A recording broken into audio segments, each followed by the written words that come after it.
Hello, and welcome to the Series 11 review of the first part of Power Fantasy's year as we get ready to start voting for MVPF. We're going to cover the first 9 shows of 2023, get you up to speed with what's happened, so you can be informed on where everyone's been, make an informed vote.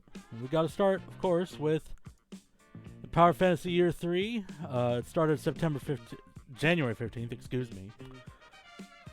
Big SPF show to start the year off. A whole bunch of matches happened, including the debuts of 2 new faces with Gorger and Doe Eyes. We had the first defeat of the American Black Bear by Royal Bengal. Royal Bengal won $500,000 with that and has gone back to his hometown in India to celebrate. And we haven't heard from him since, but I imagine he'll be back this year. We also had the new member of the FBI's Most Wanted, Marcos, a Chippendale and a former member of the rookie team Bad Dragons, got scouted by the Fun Boys and paired up with Getaway Sticks.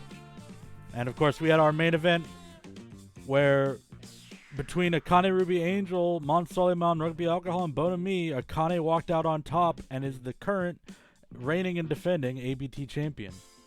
Taking it to 22nd. We had a consolation prize, which is a result of battle royales that were held last December. The winner of that also got a cash prize, so congratulations to Dragon D's.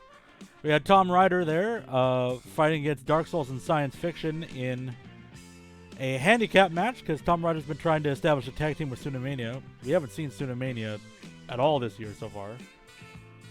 Yeah, the Hierophant knocking out Ellen Ellis with a lariat. Those two, of course, former members of Triumphant. Well, I guess current members of Triumphant. But there's been a rift in Triumphant, and that sure didn't help. We also had the Light Contendership Rumble, which was a match that completely fell off the fucking table, and everyone came out at the same time when it was supposed to be timed entry. Either way, Lisa Frank 2 came out on top after pinning Base Jellerin at the end. January 28th. I had a couple of interesting matches on this show. Match 3, Lockjaw Non-Style. These were initially scheduled as Lockjaw versus Varl Diehards, but Varl kind of went into business for himself and ended up suspended. We'll see about the suspension. Also, you had Marcos beating Phoebe Keto in 5 minutes. The main event there of Rugby and Noah Grapp versus Akane and Monster Energy. Apparently, Nanobot Cumswarm, a member of True Covers, broke into the TV truck and started stabbing the control console with forks. Did enough damage to shut down the show. We had to call that one early.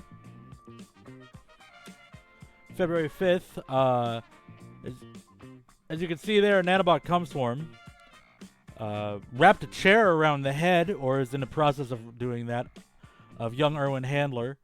He's been concussed and hasn't been on screen since. That match was, you see it's ruled there as a knockout win for True Covers, but that result was overturned by the Athletic Commission to give Bonami and Erwin Handler the victory, although they had to stagger their title shot since Erwin wasn't cleared to wrestle yet. We also had Mistake and Lisa Frank going to a 30-minute draw, the first draw of Mistake's long and successful reign as the ABT Light Champion, the first ABT Light Champion, establishing a record of success that's going to be hard to top, frankly. On the 11th, we were talking about that suspension. Varl Diehards was given the option of either serving the suspension or fighting Killing You Guy, and he fought Killing You Guy and lost. So he put up a nice little fight. You also see Tom Ryder getting pinned there by 1-800-BILLION of DS2, one of our rookie tag teams. That was a big result. And another handicap match since Tsunamania still hasn't showed up. And in our main event of this show, we had Akane Ruby Angel beating Fibula Harkonnen with an octopus hold. An unexpected result. Fibula got that title shot. Went from being a tag champion 2 months ago to getting this world title shot. By choice, Akane actually gave Fibula the shot. And won the submission. And it's back to the drawing board for Fibula, or so it seemed. On the 19th, we had a big bunch of surprising matches. We had... I wrote that down wrong. That was Bonami and Tom Ryder, not not Erwin Handler, rather. We also had a tag team match between Mistake and Lisa Frank versus Gorge and RL Shoujo Dime of Non-Style Circle. Lisa Frank turned on Mistake, as you can see there. Forced that match to a time limit draw after walking out on her. We also had a three-way between Ellen Ellis, Beat Me Sicko, and the Hierophant. Sicko pinned the Hierophant. Ellen pinned Beat Me Sicko. That match was enforced by the arbitration process, leading into them being as part of the Bad Time 3. They won their shot fair and square against Non-Style Circle. And Sicko demanded this three-way, and, well, it happened. And then our last Bad Time 3 qualifier, True Covers actually ended up in a 3-on-2 situation. Noah Gripe was supposed to team with Amazing Grace and Base Jellerin, but their partner, Noah Gripe, was attacked backstage with some sort of explosive and piercing bludgeon weapon. It was hard to make of what happened to him exactly, but we would learn. We'd learn much later. On the 26th, you see at the top we got Idiote there. Idiote debuted as a member of the Fun Boys. This is also a match with some real banger matches. So Akane and Monster Energy versus Bobson and Keto. That match was brought on because Bobson and Keto held Akane and Monster Energy responsible for what happened to Noah Gripe. They waived any title shot results from this win just to get the chance to get their hands on him. Only for True Covers to come up on the upside when Monster Energy pinned Phoebe Keto. We also had our main event of Rugby Alcohol and Mon Solimon. That's just a long-standing feud. Just want to have these two hash it out a little bit more. I don't think we're any closer to them getting along or anything, but fun to watch them fight. March 6th. Match number 2 was between Bonami and Nanobot Cumswarm. This was a revenge match for Nanobot concussing Erwin Handler. And Bonami, of course, coming up victorious with the Bro Bridge, his backbreaker finisher. That's not that in the picture. That's just a fucked up thing he did in that match.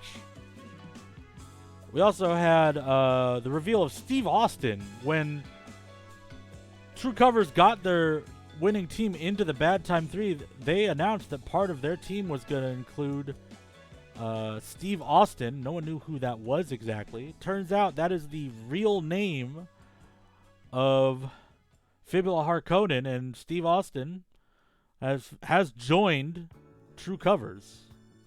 Big surprise there.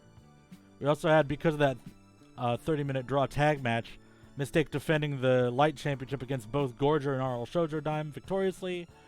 And the first match of the Bad Time 3, our big annual gang fighting tournament. Cocksure going up 3-1 against Triumphant, getting all 3 of their wins back to back to back. Orion scored all 3 falls within a minute of each other by himself. I mean, it's kind of how the nature of how the tournament works by himself, but you understand what I mean. And our last show of the series, March 12th. It's really one big event to talk about on this show. Of course, you see Tom Ryder being abandoned again, and Pinrest sweeping the Fun Boys in their first match in the Bad Time 3. But Noah Gripe issued an open challenge for the person who attacked him at their big show, at the show a couple weeks ago when he was knocked out of Bad Time 3 contention. And while no one knew what to expect, I don't think anyone saw it was going to be someone from a different company. Nerve Wreckers from Global Psychosis Wrestling, a rival wrestling promotion. You know, it'd be easy to read this as an act of war, at least from Nerve Wrecker upon Noah, just running out and injuring him and all this stuff. Especially after the match got called after Nerve Wrecker threw a fireball in the face of Noah Gripe. You see that there. Fortunately for Noah, he was a little bit off target. He didn't catch fire. He didn't get his eyes burned or anything bad that can happen with a fireball. But unfortunately for Noah, Nerve Wrecker got away once Noah got back up. Noah just pointed at him. Nerve Wrecker headed for the hills. A dramatic match, and we will have to see the outcome of that as it comes. And that wraps it up for this season. And that preps us for voting for the MVPF number 11. Voting is open from March 13th to March 20th. The results will be posted the Monday after the next episode of Sunday Night Power Fantasy. And here's the full roster of eligible wrestlers. You can also see that on the balloting website. And that's the first series of Power Fantasy for this year. And we'll see you next time with the results of the voting and who the AA award winners are and all that. I hope to see you there. This is a cool song.